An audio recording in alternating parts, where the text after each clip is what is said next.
Roads less traveled finds us in New Zealand on the South Island, the West Shore, right off of the Tasman Sea.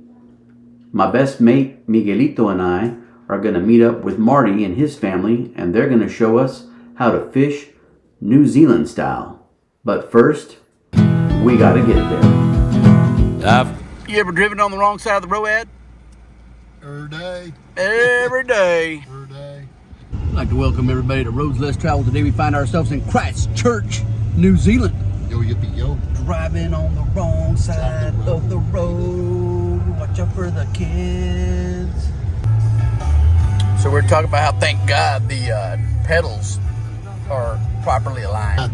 Got the jam playing. Oh yeah, a little Pearl Jam. What? That's what's up right there. Oh look, that's shit. On the wrong side too. God damn it. They put the shit. Yeah.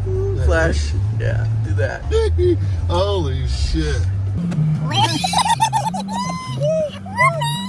Okay.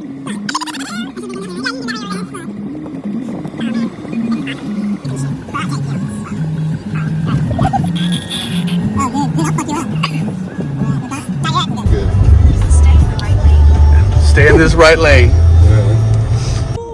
Oopsie, that's the wrong one. I did both.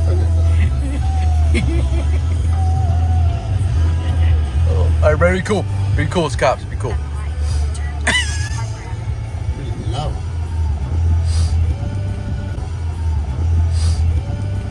Blinkers in the Mustang. Got it fixed? Nice.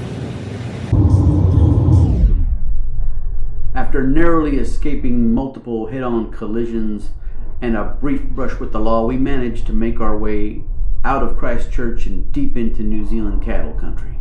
Remember, the volume knob and the blinkers aren't the only things on the wrong side, or the right side, depending on where you're from.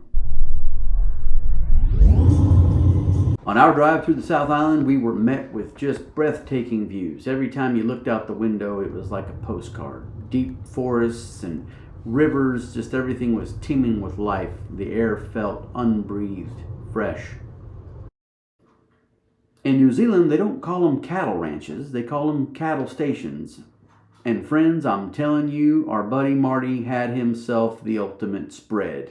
It was probably 60 head per acre, as opposed to 60 acres per head as it is down here in South Texas. And not only is his cattle station teeming with grass that's belly high, but it's also right on the Tasman Sea with world-class fishing on his front porch. The man's cup runneth over.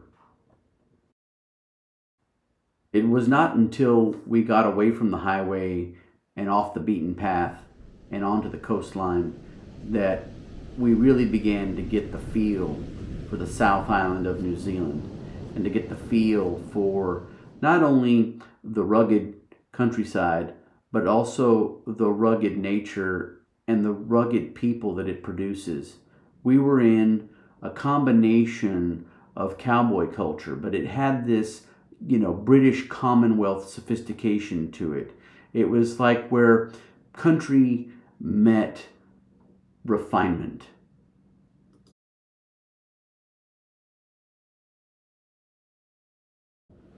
So how does one fish New Zealand style, you might ask? Well, I'm here to tell you that it requires the use of a GPS guided torpedo that is launched from the shoreline. They send it out with at least 60 baited hooks. It goes approximately a mile, mile and a half past the surf and deep into the Tasman Sea. And today they're fishing primarily for snapper, which, like our Texas Gulf red snapper, is quite the delicacy. Once primed and lined, the GPS-guided torpedo is connected to a large spool that has a motor that's powered by a car battery. And from there, the torpedo is walked into the surf, given a command, and sent off for about an hour. And after that, the waiting game begins and the sunset ceremony ensues. It's time to crack a cold New Zealand brew and wait for the torpedo to come back with dinner.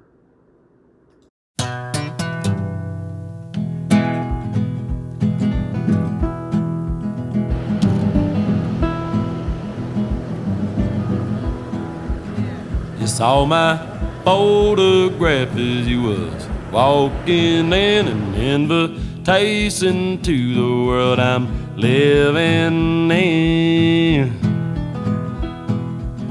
I've got my clean shirt starched up, all brand new. I'm about to do-si-do because my bills are due. Cowboy candy,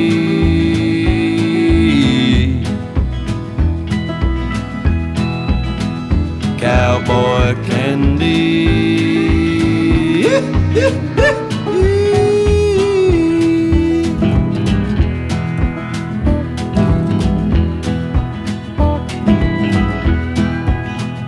So it's cowboy candy when I get up.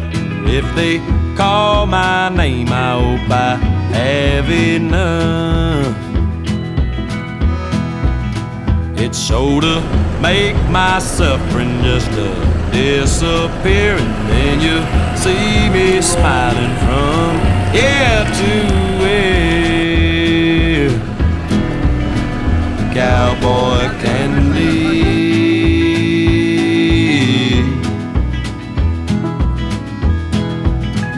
cowboy candy.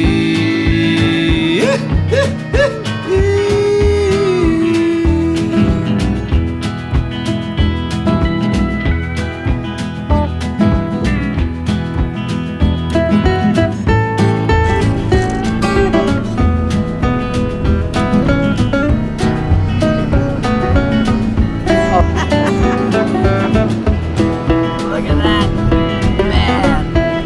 Beautiful. I'm a long way from the promised land. Believe I once knew grace until it slipped my hand. So don't slow down, boys, on account of me. I'm just another cowboy on a